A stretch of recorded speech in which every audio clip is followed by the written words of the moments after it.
ان انا عمري ما هوصل. يا بنتي لسه وقتك ما جاش، ارمي توكلك على الله واعملي اللي عليكي وربنا هيرزقك. حاولت كتير وتعبت كتير، ناس كتير اقل مني وبقوا احسن مني، معاهم فلوس وانا ما معيش. يا بنتي دي ارزاق وربنا مقسمها، واحمدي ربنا. حاسه ان انا مش عايشه وحاسه ان انا محتاجه حاجات كتير. لا يا بنتي، طول ما انت بتبطري على عيشتك ربنا مش هيوفقك ابدا. اشمعنى هما فلوس وشهرة وحب الناس ليهم عندهم حاجات كتير انا بتمناها وبسعى كتير ليها ومش عارفه اوصلها. انتش دخلتي ظروفهم وشفتي حياتهم وشفتي ربنا قدام ده حريمهم من ايه يا بنتي؟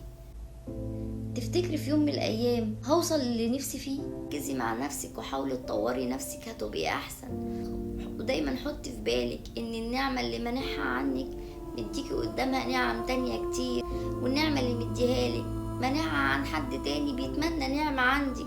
كلنا واخدين رزقنا يا بنتي. الحمد لله. عشمي فيك يا رب كبير.